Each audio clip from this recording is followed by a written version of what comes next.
ગંગાના કિનારે જ્યારે સુખદેવજી મહારાજ રાજા પરીક્ષિતને કથા કહે છે, આ કથાને આ એક વાતને માત્ર સાંભળજો, પછી કથા નહીં સાંભળતા.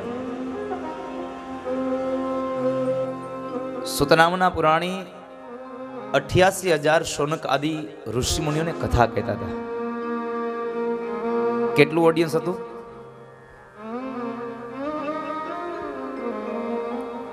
કેટલા માણસો બેઠા હતા કથા સાંભળવા માટે? સુત પુરાણી કથા કહે ત્યારે કેટલા? 88,000 માણસો બેઠા હતા. 88,000 માણસો બેઠા હતા એટલે સમજો ને કે ક્યાંય સુધી મોટી લાઈન હશે ને. અને ત્યારે એક દુવિધા એ હતી, ત્યારે આવા સારા માઇક નહોતા, છતાં પણ સુતપુરાણી વ્યાસ ગાદી પર આવીને જે કથા કહેતા એ છેલ્લે બેસેલો માણસ સાંભળતો. શું કામે? બધાયનું મન એકાગ્ર હતું અને બધાય મૌન ધારણ કરીને બેસતા હતા. આજે આટલા સારા લાઉડ સ્પીકર છે છતાં પણ માણસ ન સાંભળી શકે. શું કામે? આપણે બેઠા બેઠા વાતો કરીએ છીએ. 88,000 ઋષિ મુનિઓ હતા છતાં પણ સુતપુરાણી બોલે એ દરેક વ્યક્તિઓ સાંભળે, શૌનકાદી ઋષિઓ સાંભળે છે. કારણ ટાચણી પડે તો અવાજ આવે, અને આપણે અહીંયા કદાચ મોટો બેલ વગાડી તો અવાજ બારો ન આવે. આટલી પરમ શાંતિ છે આપણા કથામાં. ખબર નહીં કથા સાંભળવા આવે છે કે વ્યથા કરવા. અને આમ તો હું કહું, આપણે ન સાંભળીએ તો કાંઈ નહીં, આપણે ન આવીએ, પણ બીજાને તો સાંભળવા દઈએ, બીજાને તો વાંચવા દઈએ. ઓમ નમો ભગવતે તસ્મે યત એતચિદાત્મકં પુરુષાય દિબીજાય પરેશાય વિધીમહિ. ઓમ નમો ભગવતે તસ્મે યત એતચિદાત્મકં. ભગવાનના હરિ અવતારની કથા છે.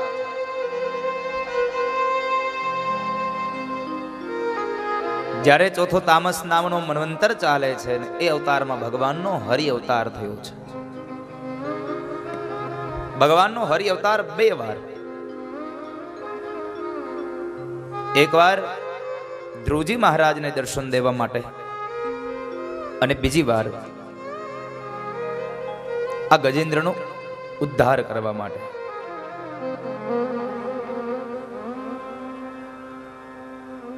બે વાર ભગવાનનો હરિ અવતાર થયો છે.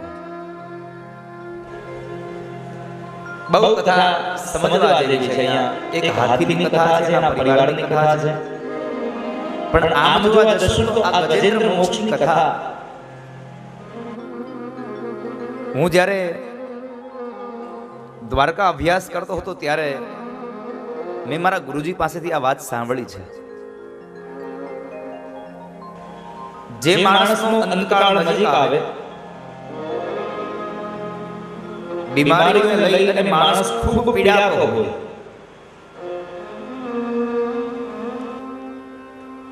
અને માણસનો દેહ ન છૂટતો હોય,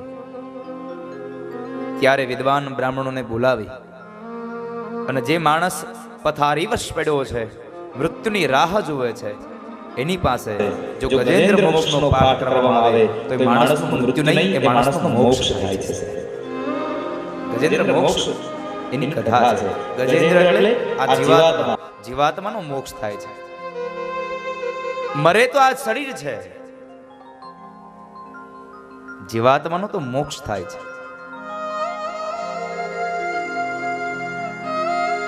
જો મર્યા પછી પણ એ સમયમાં, મરતા સમયે આ કથાને સાંભળીએ અને આપણા દેહને પરમ શાંતિની અનુભૂતિ થતી હોય તો આપણે તો કેટલા સ્વસ્થ બનીને અહીંયા કથામાં બેઠા છીએ. તો ભાવથી એ ગજેન્દ્ર મોક્ષની કથાને સાંભળીએ તો આપણને જીવતા જ મોક્ષ કેમ ન મળી જાય. અને મેં આગળના સમયમાં કદાચ વાત કરી હતી કે મોક્ષ છે કે નહીં એ હજી આપણા માટે એક પ્રશ્નાર્થ ચિહ્ન છે.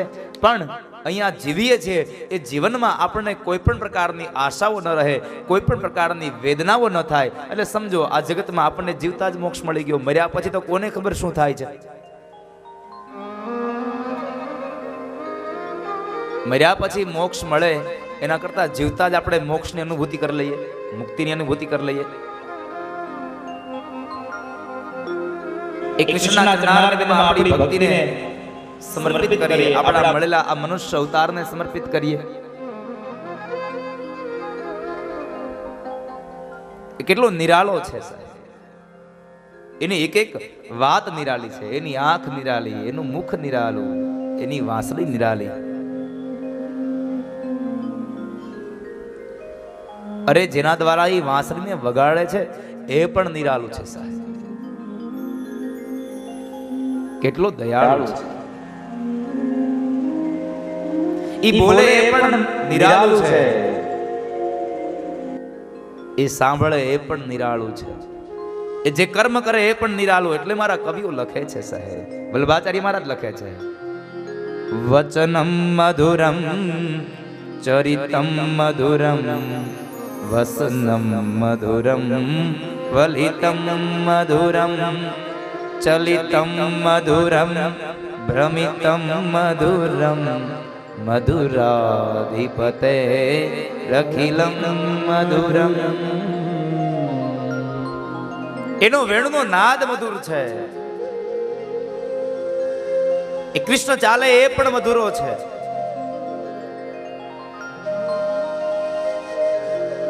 અને કૃષ્ણ એકલો મધુરો નહીં, એની સાથે રહેવા વાળા પણ મધુરા છે. જે યમુનાના કિનારે એ બેસી અને વેણુ નાદ કરે છે, એ કૃષ્ણના વેણુનો નાદ પણ નિરાલો છે. અને યમુનાનું જળ વહેતું એ જળ પણ નિરાલું છે સાહેબ.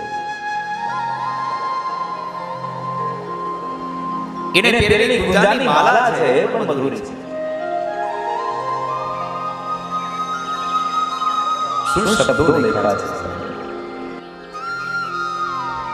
ગુંજા મધુરા માલા મધુરા યમુના મધુરા વિચી મધુરા સલિલમ મધુરમ કમલમ મધુરમ મધુરાધિપતે રખિલમ મધુરમ. કેટલો મધુરો છે. એક એક વાત શ્રીમદ વલ્લભાચાર્ય મહારાજે કેટલી સ્પષ્ટ તરીકે લખી બતાવી.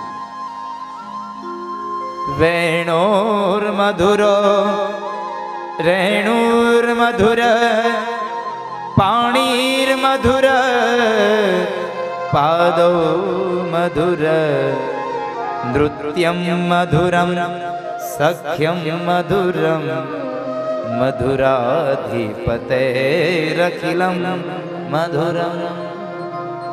એનું નૃત્ય મધુર છે સાહેબ. પણ એ ભગવાનમય ક્યારે બનાશે? જ્યારે તમારી આંખ અને મન પરમાત્માની ઓર ખેંચાશે. આ બધું નૃત્ય તમને સારું ત્યારે જ લાગશે જ્યારે તમારી આંખ ભગવાનમય બનશે, ત્યારે કૃષ્ણ છે.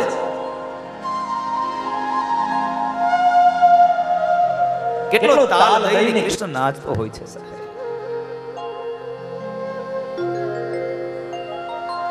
દો દો ગોપી બીચ બીચ માધો દો દો ગોપી બીચ બીચ માધો. બે બે ગોપી ને વચમાં એક એક માધો છે સાહેબ. અને પછી શું કરે? નાચે દઈ દઈ તાલ, નાચે દઈ દઈ તાલ. એ કૃષ્ણ તાલ દઈને નાચે છે. આજે કનૈયાની કથાની ઓર જવું છે. એના જન્મોત્સવને આજે કોટડિયા પરિવારના આંગણે મનાવો છે સાહેબ. અને આજે આ કોટડિયા પરિવારનું આંગણું એ કોટડિયા પરિવારનું આંગણું નહીં રહે, અહીંયા ગોકુળનું ધામ બની જશે સાહેબ.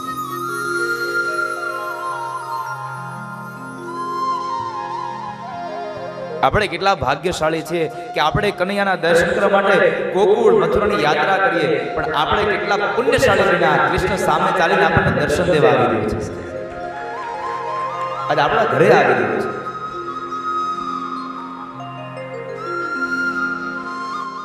એ અષ્ટમ સ્કંદની કથા એટલે ગજેન્દ્ર મોક્ષની કથા. ત્રિકુટ નામ એક પર્વત છે, એની ઉપર એક હાથી રહે, એની પત્ની હાથની અને 2 બચ્ચાઓ રહે છે. આ તો ગજેન્દ્ર મોક્ષની કથા છે, પણ સાથે સાથે આપણા જીવન ચરિત્રને પણ આ કથા સ્પર્શ કરે છે.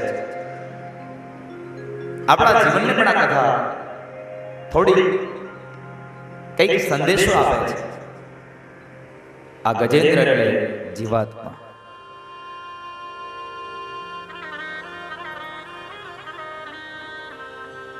ગજેન્દ્ર એટલે જીવાત્મા છે. હાથણી એના બચ્ચાઓ એ આપણો પરિવાર છે.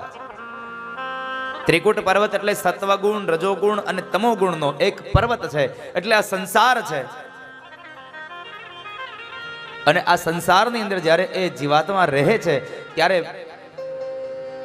એ ત્રિકુટ પર્વતને નજીકમાં રહેલા, પર્વતમાં રહેલા જે પણ વૃક્ષો છે એની ડાળીઓ, એના ફળ ફળાદીઓ, એના પત્તાઓને ખાય અને ગજેન્દ્ર હાથી પોતાનું ભરણ પોષણ કરે છે. ભોજન કર્યા બાદ એ પર્વતની બાજુમાં રહેલું એક સરોવર છે, એ સરોવરમાં જળ પીવા જાય છે. પેલો હાથી જળ પીવા સરોવરમાં જાય છે અને આ જીવાત્મા, આ ગજેન્દ્ર આ સંસાર રૂપી આ પર્વતમાં રહી અને અંતે આર્થિક અને ભૌતિક સુખ સંપદાના જે સરોવરો છે એમાં એ જળપાન કરવા જાય છે.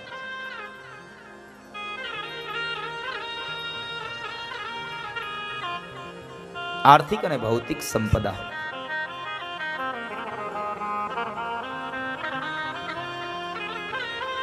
એ સમયે બરાબર ગજેન્દ્ર હાથી પોતાના પરિવારને લઈ અને જળપાન કરવા માટે નીકળે છે. જ્યારે ત્રિકુટ પર્વતમાંથી નીકળ્યો છે અને સરોવર પાસે જાય, પણ સરોવરની નજીક જાય છે એ સમયે હાથીના મનની અંદર અહંકાર બહુ હોય છે સાહેબ. કારણ એને એમ છે કે હું બહુ બળવાન છું. હાથી અહંકારી ભારી સંગે છે નારી, જળનો વિહારી આવ્યો કમ ક્રીડા ને કાજ. જળનો વિહારી આવ્યો છે. હાથી અહંકારી છે, એનામાં બળ છે, એનામાં તાકાત છે, પણ હાથી જરા ભૂલી ગયો છે કે મારું બળ આ ધરતી ઉપર ચાલે, મારું બળ જળમાં નહીં ચાલે. એ ભૂલી ગયો છે. અને આપણે પણ એ જ કરીએ છીએ. આપણે પણ ભૂલી જઈએ છીએ કે પૈસા કમાવામાં આપણું બળ ચાલશે, સંસારને ચલાવવામાં આપણું બળ ચાલશે, પણ મૃત્યુની સામે આપણું બળ નહીં ચાલે, કાળની સામે આપણું બળ નહીં ચાલે. કદાચ ગમે તેટલો વિદ્વાન માણસ હોય પણ એની બુદ્ધિ કાળ સામે ન ચાલે. કાળ સામે તો ઝૂકવું જ રહ્યું. જીવાત્માનું અને કાળનું જ્યારે યુદ્ધ થાય છે એ યુદ્ધની અંદર અંતે જીત કાળની જ થાય છે, મૃત્યુની જ થાય છે. એમાં આપણું નહીં ચાલે.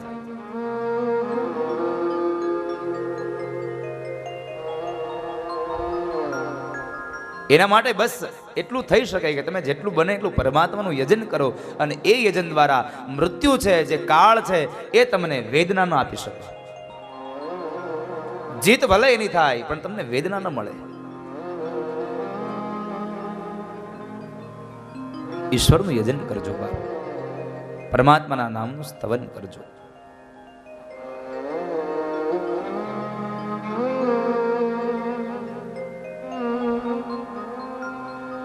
ગજેન્દ્ર હાથી આવ્યો અને જળની અંદર એ પરિવાર સાથે ઉભો છે.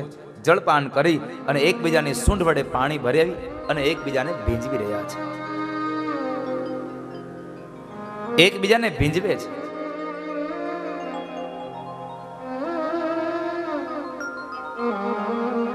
એ સમયે હાથી ભૂલી ગયો કે આ જળની અંદર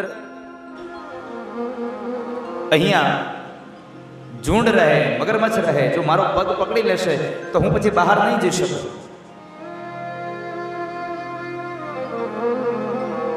મારે બહાર નહીં જવાય.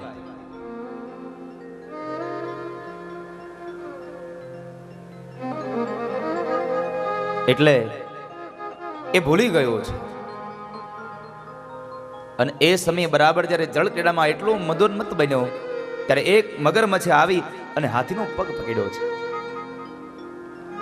હાથીનો પગ પકડે છે ને એ સમયે જ્યારે હાથી બહાર નીકળવાના પ્રયત્નો કરે, હાથણી એના બચ્ચાઓ પણ હાથીના શરીરને ખેંચીને બહાર લઈ જવાના પ્રયત્નો કરે, પણ ત્યારે એનું કઈ ન જોર ચાલે. એનું બળ ચાલે આ ધરતી ઉપર, આ પૃથ્વી ઉપર ચાલે, આ પાણીમાં ન ચાલે. ખૂબ પ્રયત્નો કરે છે. અને આમ પણ મગરમચ્છે આવી અને હાથીનો પગ પકડ્યો છે. આ મગરમચ્છ એ શું છે? હાથી એ જીવાત્મા છે અને મગરમચ્છ એ મૃત્યુ છે, કાળ છે. મહાપુરુષો કહે છે, શાસ્ત્ર કહે છે, જ્યારે પણ કાળ આવશે સૌપ્રથમ તમારા પગ પકડશે. સૌપ્રથમ તમારો પગ પકડશે. બહાર નીકળવા માટે પ્રયત્નો કરે, પણ જેમ જેમ બહાર જવાના પ્રયત્નો કરે તેમ તેમ હાથીને પેલો ઝુંડ પાણીમાં અંદર ને અંદર ખેંચતો જાય છે. હાથણીઓ બહાર ખેંચવાના પ્રયત્નો કરે, પણ થોડોક જ્યારે ઝુંડ અંદર લઈ જાય એટલે હાથણી પણ એમ કહે છે કે બચાવો, હવે આને છોડી દો, એને ભગવાન ભરોસે. કારણ હવે જો આપણે અંદર વધારે જશું ને તો બીજા મગરમચ્છો આવીને આપણા પગ પકડી લેશે. આ સંસારમાં પણ આપણું આવું જ છે. માણસ બીમાર પડે, હોસ્પિટલ લઈ જાય, ડોક્ટર પાસે જાય અને ડોક્ટર અંતે બહુ મોટો ખર્ચો કહે ત્યારે આપણે શું કહીએ કે ચાલો તો હવે ઘરે લઈ જઈએ, ત્યાં જઈને સેવા કરશું, ભગવાનને જે કરવું હોય તે કરે. અહીંયા પણ હાથની અહીંયા ભગવાન ભરોસે છોડી દીધો છે. હવે ભગવાનની ઈચ્છા હશે તેમ થશે. ભગવાન ભરોસે છોડી દીધો છે. હાથણી અને એના બચ્ચાઓ બહાર કિનારે આવ્યા છે. પેલો હાથી ઝુંડની સાથે, મગરમચ્છ સાથે યુદ્ધ કરે છે.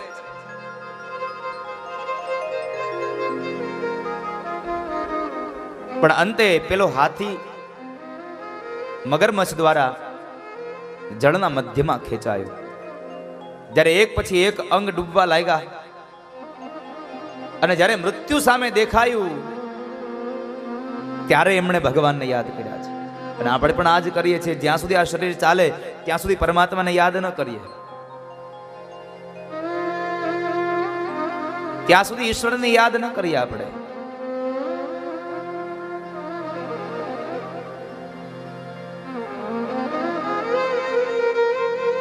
એક પછી એક અંગ ડૂબવા લાગ્યા. એટલે આનો અર્થ શું થયો? આ વ્યવહારિક જગતમાં આ જીવાત્માના એક પછી એક અંગો ડૂબવા લાગશે. પાણીમાં ન ડૂબે તો કઈ નહીં, પણ કાને સંભળાવાનું ઓછું થાય, આંખે દેખાવાનું ઓછું થાય, માથાના વાળ ધોળા થઈ જાય, કમરથી વાંકો વળી જાય, ગોઠણથી પગ ચાલે નહીં, મોઢામાં દાંત રહે નહીં. આ એક પછી એક અંગો ડૂબવા લાગ્યા છે. અને જ્યારે આપણા બધા અંગો ડૂબવા લાગે અને ખાટલામાં પડી જઈએ, લાકડીના ટેકા વગર ચાલી શકીએ નહીં, કોઈ ઊભા ન કરે ત્યાં સુધી આપણે ઊભા ન થઈ શકીએ. જ્યારે આવી પરિસ્થિતિ આવે ત્યારે આપણે ભગવાનને કહીએ કે હે ભગવાન, હવે તું મને અહીંથી લઈ લે.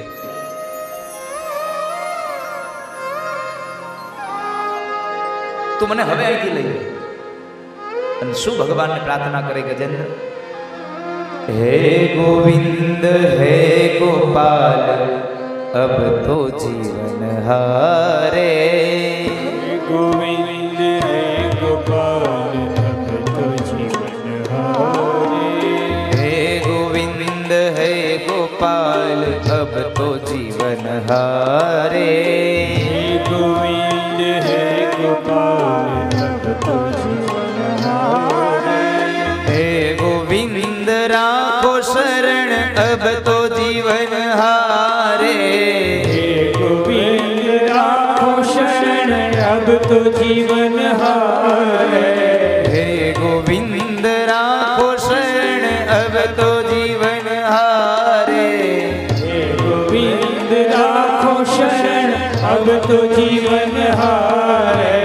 हे गोविंद हे गोपाल अब तो जीवन हारे.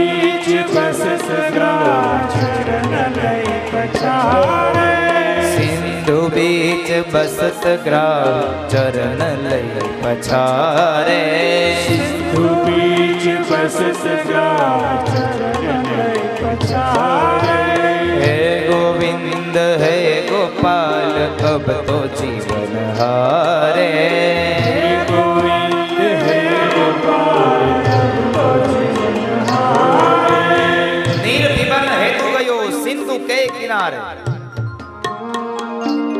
આર્થિક અને ભૌતિક સુખ સંપત્તિને માણવા માટે થઈને આ સંસારમાં રખડ્યો જીવાત્મા પણ શું થયું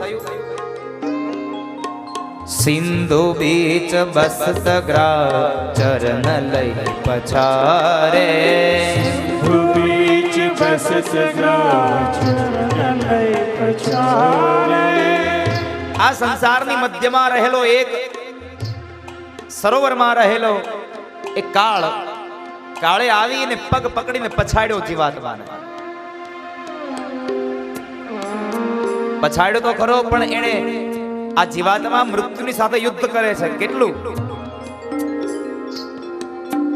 ચાર પ્રહર યુદ્ધ ભયો લઈ ગયો મજધારે ચાર પ્રહર યુદ્ધ ભયો લઈ ગયો મજધારે ચાર પ્રહર યુદ્ધ ભયો લઈ ગયો મજધારે ચાર પ્રહર યુદ્ધ ભયો લઈ ગયો મજધારે नाक कान डुबन लगे कृष्ण को पुकारे नाक कान डूबन लगे कृष्ण को पुकारे नाक कान डुबन लगे कृष्ण को पुकारे नाक कान डूबन लगे कृष्ण को पुकारे चार प्रहर युद्ध भयो लई गयो मझधारे आ चार प्रहर એટલે બે રાત્રિના પ્રહર બે દિવસના પ્રહર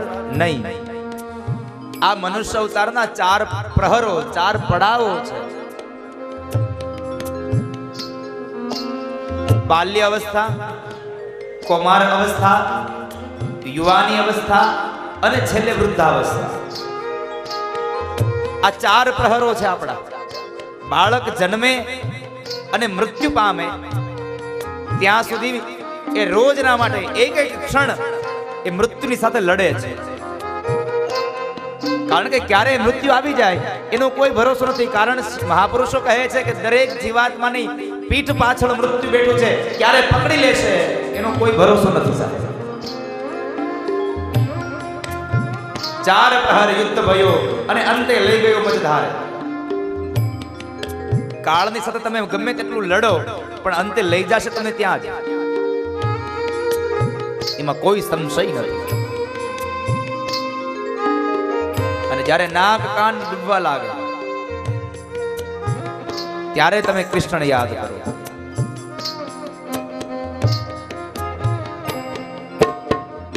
એક પછી એક અંગ જ્યારે બંધ થવા લાગે ત્યારે આપણે ભગવાનને કે હે ભગવાન હવે તમે અહીંથી લઈ લો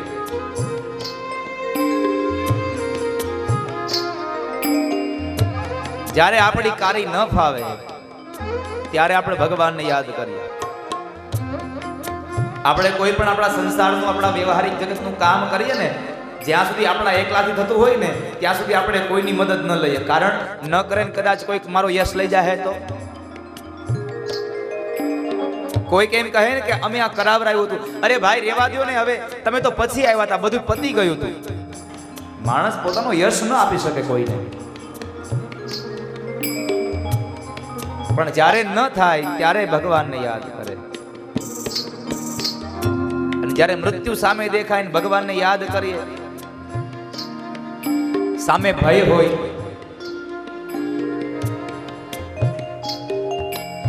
અને શું એ નાભીમાંથી અવાજ નીકળે મેં ગઈકાલે વાત કરી હતી કે જ્યારે માણસને ડર લાગે ભય લાગે અને જ્યારે નાભીમાંથી અવાજ નીકળે શું અવાજ હોય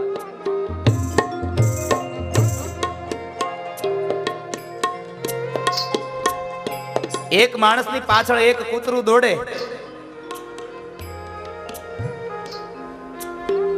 અને એક કૂતરાને હડકારવા માટે માણસ ધીમે ધીમે બોલતો હોય, છતાં પણ કૂતરું જાય ને જરા વધારે નજીક આવી જાય અને પેલા માણસના હમણાં બટકું ભરી લેશે અને પછી જે અવાજ કરે કૂતરાને, એ કૂતરું તો જાય પણ શેરીના બીજા 10 કૂતરા ભાગી જાય. આટલો જોરથી અવાજ કરે, નાભીમાંથી નીકળે અવાજ. કારણ ભય લાગે. જ્યારે જ્યારે ભય લાગે ત્યારે ત્યારે કૃષ્ણને યાદ કરીએ. અને ત્યારે જ્યારે આપણે યાદ કરીએ, કદાચ દીકરાઓને યાદ કરીએ, આપણા પરિવારના સભ્યોને યાદ કરીએ, કદાચ એ લોકો આવે ન આવે, પણ જો અંતરમાંથી નાભીમાંથી નીકળેલો અવાજ હરિ સાંભળી જાય તો હરિ આવ્યા વગર ન રહે સાહેબ. અને અહીંયા ગજેન્દ્રએ આર્તનાદ કર્યો છે. દ્વારિકા में शब्द गयो शोर भयो वारे, द्वारिका में शब्द गयो शोर भयो भारे, द्वारिका में शब्द गयो शोर भयो वारे, द्वारिका में शब्द गयो शोर भयो भारे, शंख चक्र गदा पद्म गरुड़ लय सिधारे, शंख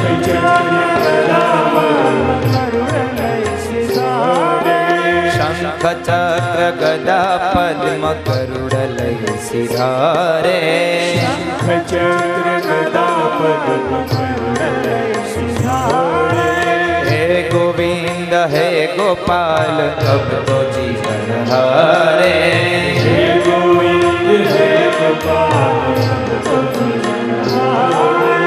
हे गोविंद राम शरण अब तो जीवन हारे, हे गोविंद राखो शरण अब तो जीवन हारे, हे गोविंद राम शरण अब तो जीवन हारे, हे गोविंद राखो शरण अब तो जीवन हारे, हे गोविंद है गोपाल अब तो जीवन हारे, हे गोविंद हे गोपाल अब तो जीवन हारे, हे गोविंद है गोपाल अब तो जीवन हारे, हे गोविंद हे गोपाल अब तो जीवन हारे, अब तो जीवन हारे, अब तो जीवन हारे, अब तो जीवन हारे, अब तो जीवन हारे, हे गोविंद राखो शरण अब तो जीवन हारे,